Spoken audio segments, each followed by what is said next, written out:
The ousted Jubilee Senate leaders will now contend with slashed allowances and renunciation of other privileges following the Jubilee Coalition Senate Parliamentary Group meeting that replaced them Monday.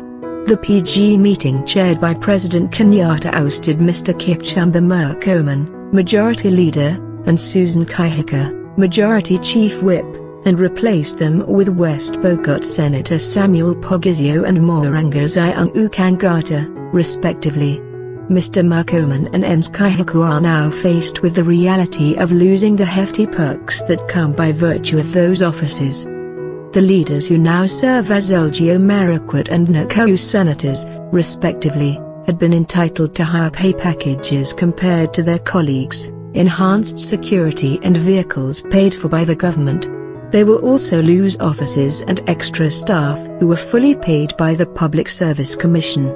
National Assembly Minority Leader John Mbadi explained that in terms of salary, majority and minority leaders earn slightly over Sh200,000 and responsibility allowance of about Sh138,000 monthly, which Mr. Murkomen will now not be entitled to. It is about Sh400,000 above other members. Those office holders also have staff hired for including a researcher, policy analyst and legal officer. These are senior staff picked by the office holder.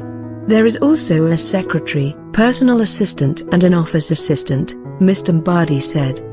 The office holders of those positions are also entitled to extra security officers, a maximum of 5 security officers and an office, so the moment you lose your seat, those staffs are rendered jobless and the vehicles surrendered, said Mr. Mbadi, who is also the ODM party chairman. He said their removal will also affect their pensions, which he noted is usually based on your last basic salary. For the majority and minority chief whips, he pointed out that they also have assigned staff but not of the level of majority and minority leaders. Former Deputy Minority Leader Gikoyo Mediwo said the officers are usually adored for the extra perks. Yes, the officers put you slightly above your colleagues and come with a lot of privileges that Murkomen and Kihika will now lose, Mr. Mediwo said.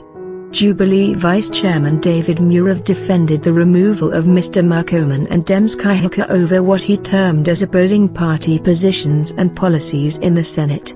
That is clearly spelt out in Articles 13 and 14 about the disciplinary issues and penalties, Mr. Murath said.